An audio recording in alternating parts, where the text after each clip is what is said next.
Hey everyone, so today I'm going to be giving you guys a guide on how to beat A-1000 and get the badge for it. So yeah, let's just dive straight into it. So it's not too difficult, it's just very time consuming. So before you even think about doing this, one, do you have the patience to do this? You're going to need to spend hours on this, like at least two minimum, I'd say. No, maybe an hour 30 if you're really speeding through it, but I don't recommend you speed through it at all because, especially once you get later down the line, if you die, that sucks because then you have to go all the way back to the beginning, and you don't really want that. So, yeah, I'll give you guys some tips and tricks on how to do it. So yeah, let's get on with it. All right, now, how do you get in the rooms? You might be asking. You might be asking.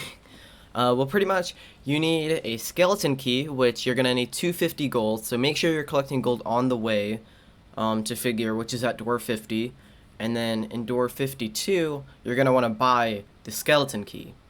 And then, actually, once you get in the game too, you're also going to need 2 lockpicks. I recommend you just go ahead and buy them, to be honest, because, like, it's completely RNG if you try to find them in, like, chests or drawers or something like that. So I would just go and buy the 2. If you can't buy the 2, then just do normal playthroughs until you can. So that's basically that. And to find it, you're gonna need to go to room 60 where it's dark and you have to find a switch, but it's like in a bigger room than normal. There's 2 entryways, and you're gonna need to flip the switch, go back a room. It should look a little bit different compared to the other rooms, and then behind a closet, you're gonna see a crack in the wall, and you're just going to follow it until you get to the room where there's the skeleton key and then the 2 lockpicks. You'll use them, and then boom, you're in the rooms now. Now, once you get in the rooms, you're going to see a flashlight on your left. You're definitely going to want to get the flashlight. Like, it's a necessity. You will die without it. I promise you guys. Like, you can use a normal flashlight, but honestly, you do need batteries, and while they are kind of common, you might run out of light at some point, which is not good. And with this, you have infinite, so you have infinite light with this one. You just have to shake it a bunch of times. Alright, so next one is I would not play in a trio or anything, any player count above that, because if you're playing in a trio, there's not going to be enough lockers for you to hide in, because in one of the rooms, there's only 2 lockers, and yes, monsters can spawn in there. So if you're unlucky and you don't have any other lockers, then someone's gonna die if there's a trio. So duos is the maximum. Duos is maximum. If you can do solo, it would probably be the easiest, but you know, I guess having someone with you is good if like you're scared or something. I don't know. Now this tip is just kind of for someone like, I'm only gonna give like one duo tip. So basically, if you're in a duo, just plan ahead. Make sure that you guys know which lockers are going in for which rooms on which entities. That's always a good thing to do. Because if you're just going to run to the same locker and something's chasing you, then there's going to be a panic, you know, because the person who didn't get in is going to panic and probably die. Probably. There's a chance that they'll still live, but always plan ahead. Good thing.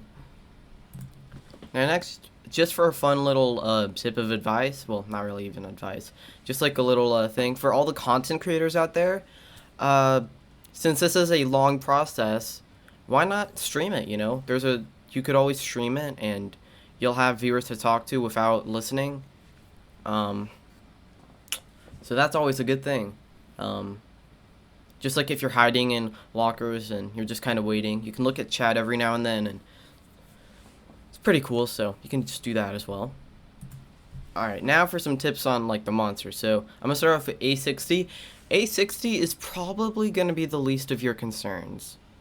I'll get to why A120 is not later. So A60, obviously, you know, has in the name, appears at A60. You're good through the first 50. The first 50, you don't have to worry. Make sure that you're not listening to anything or watching anything on the opposite side of your screen. You're always going to be wanting to look at your screen if you're moving, because A90 is a fast reaction timed monster. You're going to need fast reflexes, and you'll get the muscle memory. You may die a couple times at A90s. That's completely normal, because I definitely did. A few of my friends did. A90 is the one you'll probably die to the most. But once you get the muscle memory down and you start, like, can't really memorize it, it just appears at random, but you'll end up getting the muscle memory down and fast reflexes, fast reaction timing. So yeah. Okay, and then A120. Here's why I kind of hate A120. It's kind of just a personal thing because I was at room 950 once. 950. And then I got in a locker. A120 like fell. You know, when like A120 comes back a second time, hits your locker, then falls through the ground. I got out, and then my character ended up glitching out of the map, which caused me to not be able to progress. So I could not get through the last 50 doors, 50 rooms, which really sucked. So just word of advice for A120, until this glitch is patched, I would just recommend always staying in the locker an additional 5 seconds, even after A120 is like gone. So just so that you don't do what I did and fell out of the map and fall out of the map. So that's basically that. I say A90 has about an 80% chance of appearing whenever a monster is approaching. I've had a few times where A90 just didn't, but most of the time A90 did. And of course A90 right there can also appear at random. It's very likely, and it will happen quite a few times during your run. But the thing is with A90, very fast, like I said, which means that if you see like A60, or I guess A120, you'll see A60 and A90 together more than A120 and A90. But A90, if A90 does appear on your screen, and then A60 is chasing you, just like stop moving, like just for a second, because even if you try to get into the locker, I've died once to this. Even if you try to get into the locker while A90 is on your screen, A90 will kill you. Well, there's a chance that you'll be on 10 HP, but it's a good chance that A90 will kill you if you end up moving. So just like, I think A60 actually gets pushed a little bit farther back when A90 is going to spawn, which is a really good thing. So just always make sure that A90 is not on your screen when you're about to enter a locker. That's very important. For some reason, A120 always seems to like this room, the bridge room, and the camera room, the projector room, my bad. So just always be aware that A120 has a good chance of appearing there. But yeah, honestly, that's really it. So just a lot of patience. You're gonna need a lot of patience, and sadly, you can't really watch YouTube videos while doing this, because that'll end up getting you killed 100%, because you need to listen, like you need headphones. Or just speakers, I guess. Either one works, really. So, yeah, that's really all the advice I have right now. Just of my experience doing my runs of, like, what, maybe 6 or 7 hours of doing rooms. So, yeah, if you guys have any other advice, go ahead and leave them in the comments. And I'd like to know what... I'd like to hear that hopefully some of you guys watching this might be able to beat and get the badge, because it's a very time-consuming badge.